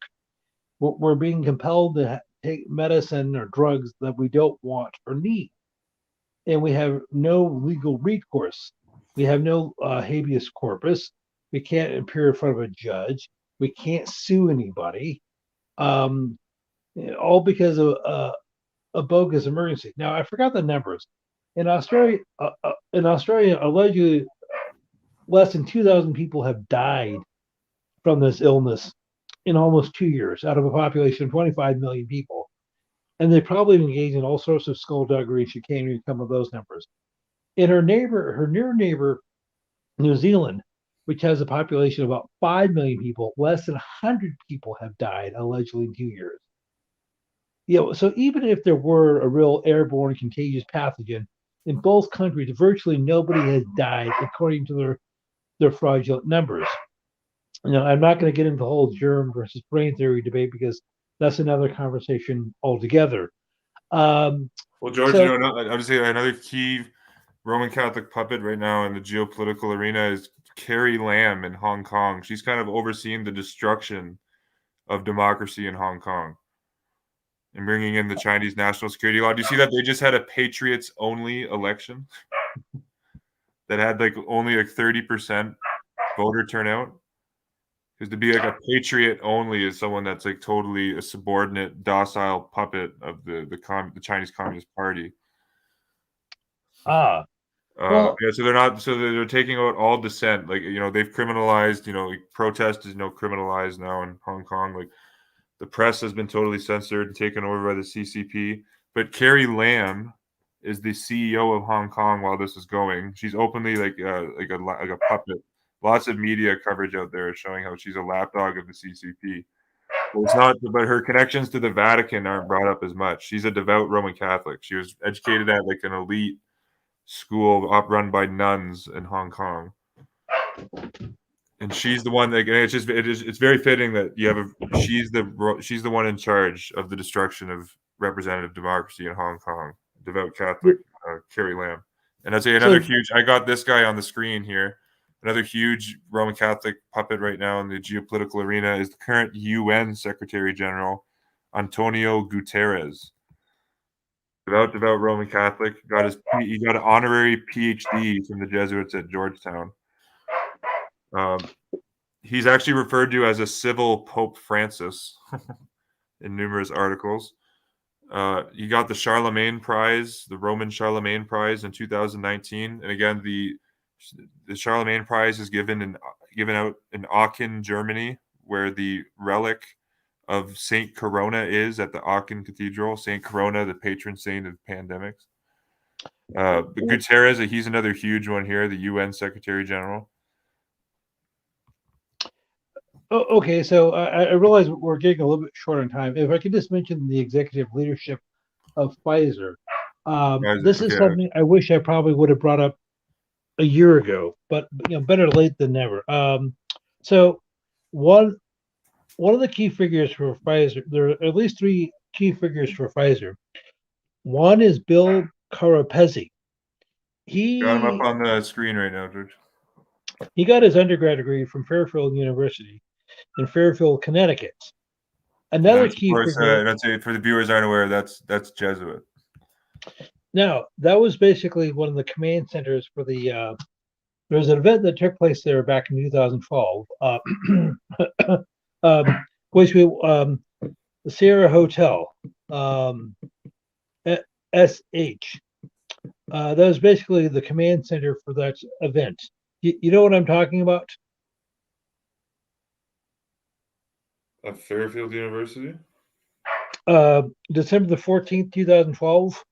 involving Oh, 26. yeah, the SHOOK shooting. Yes.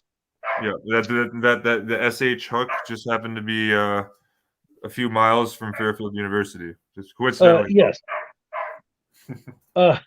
Okay. Another key figure for Pfizer is Frank DeMelio. He went to St. Peter's University in New Jersey, which is, I believe, in Jersey City, Jersey. Was his Okay, and I Jesuit. got him up on the screen. And George, just to reiterate, Bill Carapezzi, Jesuit trained at Pfizer, is the current executive vice president of global business services and transformation at Pfizer. And the name you just brought up, Frank DeMelio, as I'll let you keep going here, is his position. He's the chief financial officer, so the CFO and the executive vice president of global supply. Now, the chief compliance, quality, and risk officer is Ratty Johnson. He got his law degree from Georgetown University. Compliance officer. Speaking of compliance, or rather non-compliance, something that was not in my folder was the current governor of Rhode Island, Dan McKee. I guess last week he issued an executive order of authorizing fines of $500 for businesses that are not complying with his edicts, requiring people to cover their face and to put a poke in their arm. Restaurants and other types of establishment must demand proof that people who are coming into their establishments must comply with his orders. Now, for what it's worth, McKee was born in 1951, I believe June the 15th. He got his undergrad degree from Assumption College in Worcestershire, Mass. So they're doing this in all these jurisdictions in the U.S. and other places, but specifically in America: San Francisco, San Jose, New Orleans, New York City, Boston, Mass, Chicago, Seattle, Los Angeles, just to name a few. And who runs all those communities? The Jesuits. And they're puppets. Absolutely. I mean, full San spectrum. Francisco- I'd say full spectrum dominance control. Yes. Now, for what it's worth, the mayor of San Francisco is London Brady. She got her master's degree from University of San Francisco in business, I believe. Just down the road, you have the town of San Jose, California. The mayor there is Sam Liccardo. He got his undergrad degree from Georgetown University, and we went to Bellarmine Prep in San Jose. San Jose has become the first municipality in America to require boosters for municipal employees or people going into buildings owned by the city of San Jose. That's supposed to take in effect by February. And of course, the San Jose mayor is educated by Jesuits. Who's requiring the booster? Yes. Sam and of course, Jesuit Georgetown University. I don't think we mentioned this today, George. Georgetown University became one of the first universities in America to mandate the booster for all students, faculty, staff, and visitors to the school. That goes into effect January 2021. So just a few weeks from now. Or you're talking about January the 20th. So you're talking just less than a month from now. And just less than a month. Yeah, Georgetown will have that booster mandate. And you see, your mayor of San Jose got his bachelor's in government from Jesuit Georgetown University. And he went to Bellarmine Prep prior to that. Right here, Bellarmine Prep, named after Saint Robert Bellarmine, prominent Jesuit. Now, among other things, Bellarmine, I believe his dates were 1642 to 1521. He basically articulated the idea that there's just one. The whole idea of Antichrist is a single individual, which was a countervailing view of the Reformers, which was the papacy was the Antichrist. Now, that is something that is taught almost exclusively in all putative Protestant churches today, particularly Pentecostals, Baptists, and so forth, is that the Antichrist is just one man who's only going to be reigning on the earth for either 7 or 3.5 years. So most churches that call themselves Protestant or evangelical or whatever are wittingly or otherwise teaching counter-Reformation Jesuitical theology. That's really a futurism that goes back to the Jesuits with the Ribera, Yes. Francisco Ribera, I believe, right? For So, Francisco. He's credited Spanish Jesuit theologian identified with the futurist Christian eschatological view.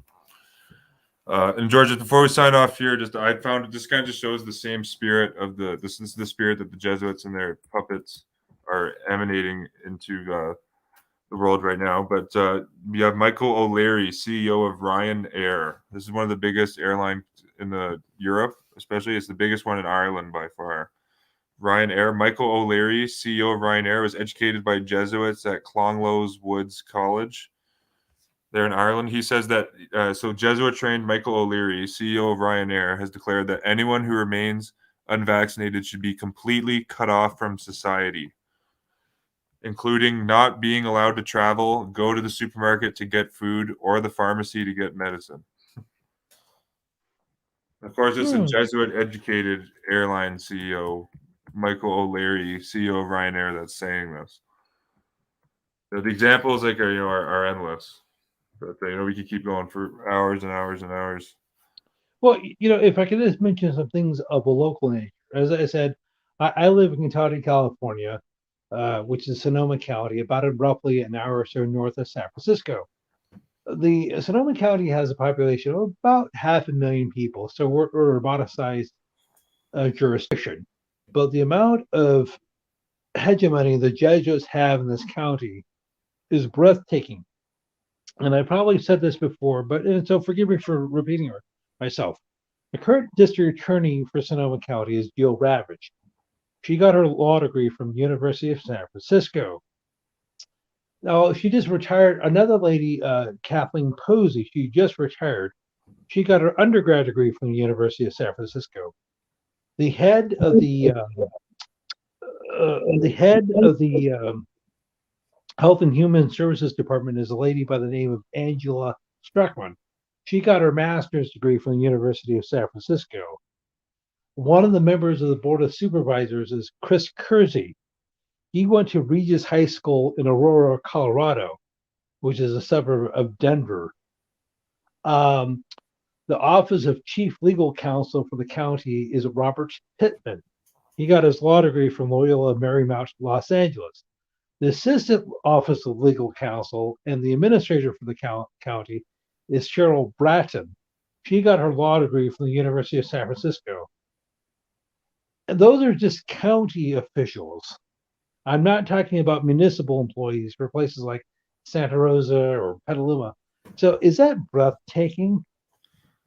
Oh, absolutely. It is breathtaking how much they control California. It's shocking. Well, don't think of the Bay Area. Don't they have all three mayors, Oakland, San Jose, and San Francisco, openly Jesuit trained? Yes. Just San Jose, Sam Licardo, Jesuit trained at Georgetown and Bellarmine. London Breed, Jesuit trained at San Francisco, University of San Francisco. What was the Oakland mayor? Libby Shaw. She got her law degree from Loyola Marymount, Los Angeles. Wow, so that's all three big cities in the wow, in the whole Bay Area, all the big cities. Wow. Now, for what it's worth, London Breed has been caught at least 3 times the last 2 years not complying with their own edicts. She's been seen going to clubs, without a mask on and things, drinking, engaging, and doing karaoke, singing, things like that. And of course, what these athletes, they have 2 sets of rules: one for thee and one for me.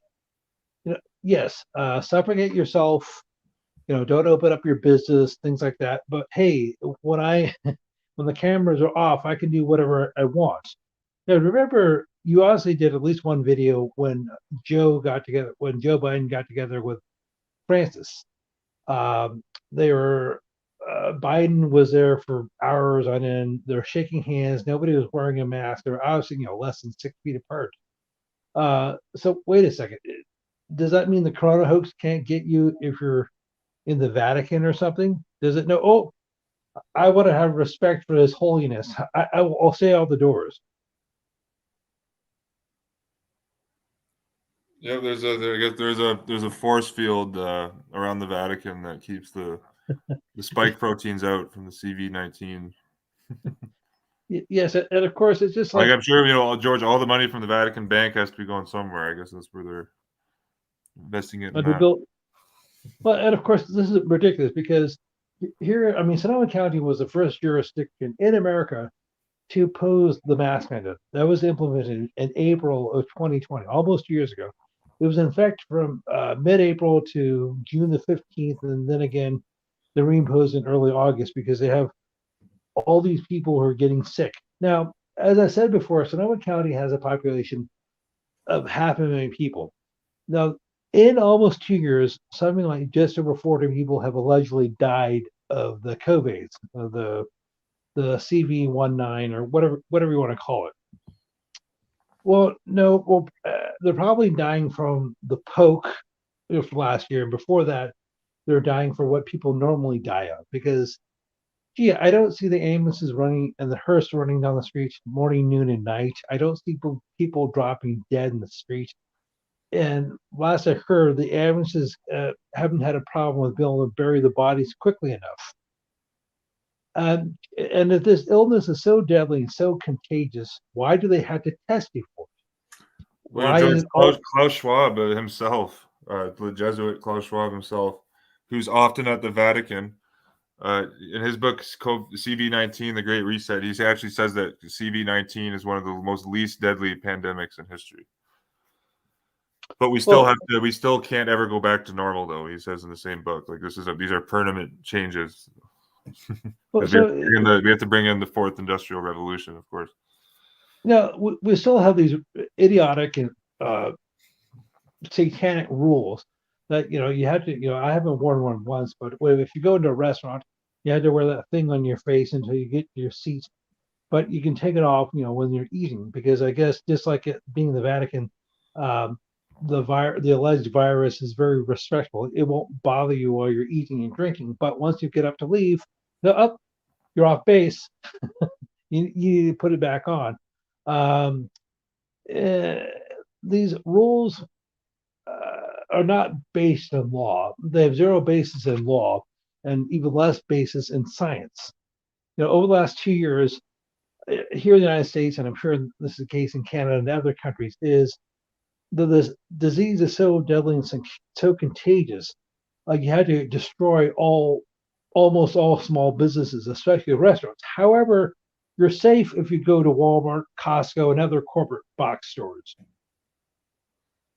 Those have never shut down. Also, these thugs, these politicians, and these unelected apparatchiks, such as your health officers or unhealth officers, as they're more accurately called, have not missed one paycheck. Now, I was cataloging all the thugs who we have running our county. The ex-health director was a lady by the name of Barbie Robinson. She got her master's degree from Georgetown University. Now, she retired in May of this year to move to Harris County, Texas, where she's now the health officer there. Now, so she's gone from terrorizing the citizens of Sonoma County to terrorizing the citizens of Harris County, Texas, which is where Houston is. And they have 5 times the population, or rather 10 times the population. We have 500,000. Well, that's the Jesuits giving her a promotion then, George. Yes. Now, she retired at the age of 51 this year at full retirement. So she can put in another 20 plus years in Texas and get a retirement from them. Now, not only that, that was bad enough, but to further exacerbate the situation, her base salary for 2020 was supposed to be $200,000, which is exorbitant. You're not quite talking Tony Fauci number. However, the Board of Supervisors decided to give her $100,000 bonus for being a good thug. Taxpayer funded, right? Yes. So she got to retire as this year at the age of 51 and moved to a different state where she can get another retirement. And of course, that here's a little factoid. Almost all these health officers and health directors have some sort of nexus with the World Health Organization, the CDC, or both. For example, Now, I mentioned Robinson was the health director. Sundari Mace is the health officer. She used to work for the World Health Organization and was on the board of directors for the CDC. About 10 years ago, or it was like 5 years ago, Mace was involved with the tuberculosis immunization program in India. So I'm not sure how many Indians she murdered or got sick. But you see, it's just like you have to like show levels of loyalty. That if you're willing to commit just a little bit of treason in mass murder, they'll reward you with a higher position. You can Well, engage in that's why Fauci's the new J. Edgar Hoover. He's been in his yes. position over 40 years. Hoover committed countless acts of treason for the Jesuits. Big one covering up the John F. Kennedy murder. You could do a whole show just on J. Edgar Hoover. Cardinal Richard Cushing famously said of Hoover that when Hoover speaks, it's like the Pope has spoken. Yes, or you can talk about Fauci. I found this great soundbite a couple days ago. RFK Jr. referred to Fauci, as the Pope. Mhm. His principal investigators or PIs as the bishops, archbishops, and cardinals. But the fact that Fauci, like Hoover, and Hoover famously, George, had like a list of blackmail. Like he had blackmail notes on like every prominent official in Washington that he would threaten to release if anyone were to try to remove him from his position. Well, of course, I'm sure it's that same dynamic here with Fauci, but you see like that same duration, the puppets that last, 40 plus years are the ones that have sold out the most to the whore. Like Nancy Pelosi. Nancy Pelosi will be drooling on the bench by the time her seat is gone. Like by the time her seat is filled by a new candidate, she'll be in office for 50 plus years. Just like that Jesuit educated Dingle in Michigan. He had his seat for 50 plus years. Mm-hmm. And don't forget Fidel Castro. He was there for like over half a century. Absolutely, Jesuit Fidel Castro, and you could say Jesuit Francisco Franco. Yeah, half a century.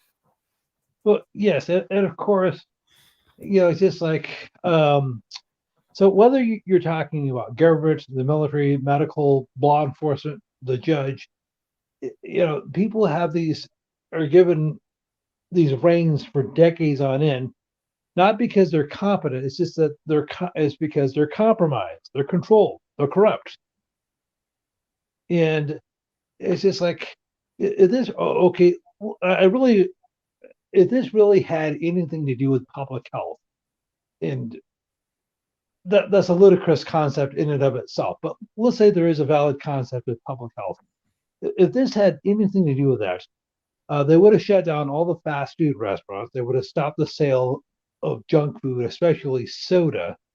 They would have shut. They would not have shut down the gyms. Now the gyms that have survived are still reopened here in California, but you still have to work. You have to suffocate yourself. And now they're going to have in many jurisdictions like San Francisco, like San Jose, like LA, you have to furnish proof of the poisoning in order to use their services. And speaking of the whole idea of public health, as I said, that's ludicrous because there's no such thing. I'm responsible for my own health, for what I eat or drink or don't eat or drink, how much exercise I engage in, when I go to bed, that sort of stuff. Now, there is a valid concept of public sanitation, which entails garbage collection, sewage treatment, water purification. But the whole idea of the government being responsible for health is oxymoronic.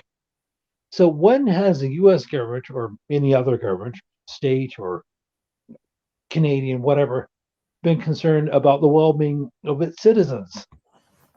Well, George, I think this is a good place to finish off. I just got to get going here shortly. But we know the first historical vaccine mandate in history came from the Vatican. Came from Pope Pius the VII in the Papal States.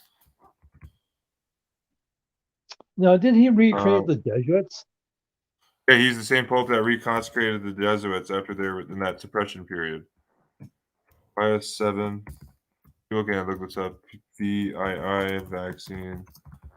I know I have a link here on Jesuit World Order for it. Here's from Vatican News. Vaccines for everyone, for the poor. Examples from Pius VII and Pius IX. Here, it was 1822. Edward Jenner, as we mentioned before, a high-level Freemason and Royal Society member.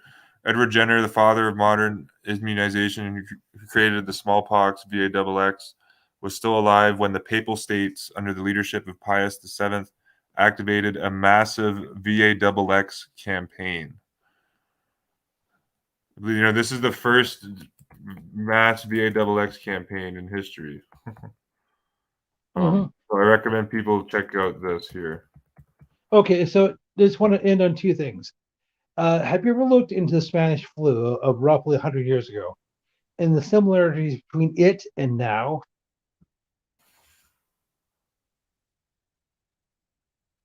Yeah, I've done that. I have to do more, in particular on Spanish flu. Yeah, but I have done a fair bit of research on the Spanish flu. Okay, so there's a couple works I would recommend. Yeah, I'd say the same. I don't think they used it to the same extent, but yeah, they used like the the hysteria of masking and all of that. I have seen evidence of that from back then. Okay, so there was like some serious pushback on the whole masking thing. As a matter of fact, people who were non-compliant were called slackers, like mask slackers and things like that. But as I said, in my humble opinion, and I've said this before, that was Spanish flu was a dry run for now. They used other episodes like the Hong Kong flu of the 50s.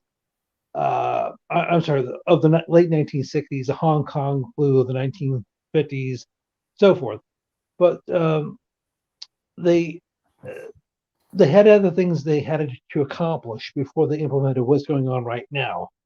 And of course, they had to control the media, whatever was available at the time, which was the major media outlet back then were the newspapers.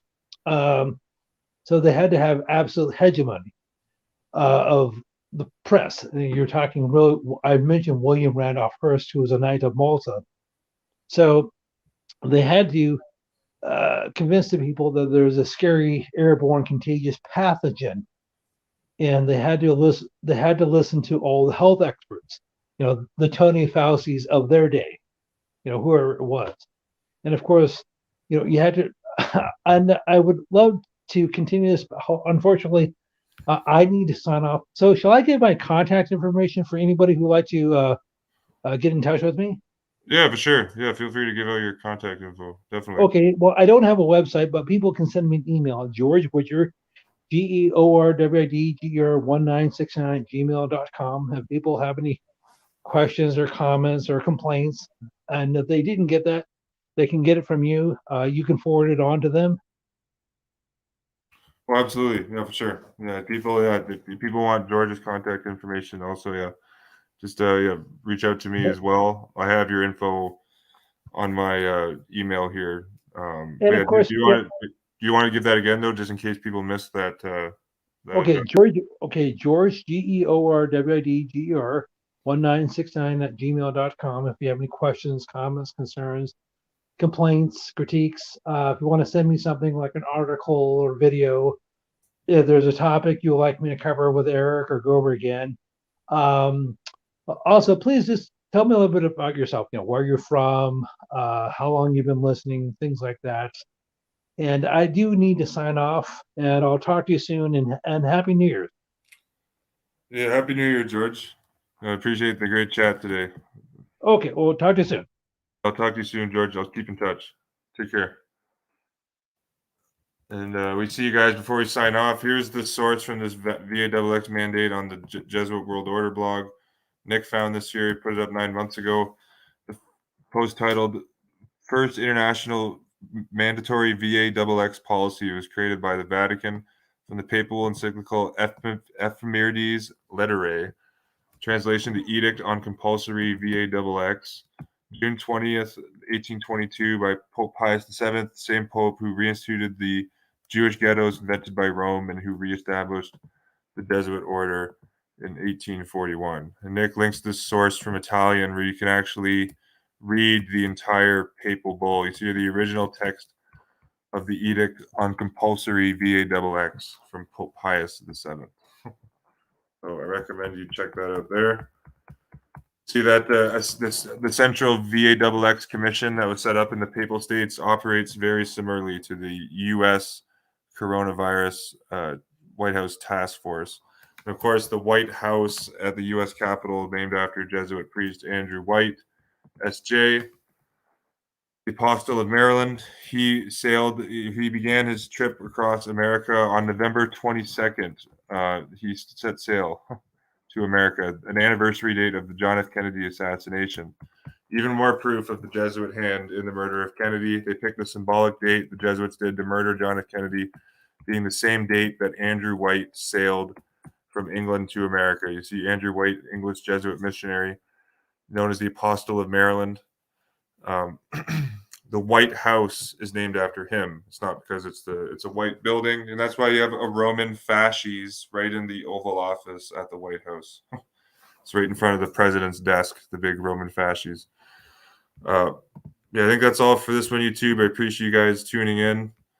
Yeah, I'm going to be doing more streams here with George. I want to get another stream set up also with Johnny Cerrucci, Zach Hubbard, a bunch of other guys too.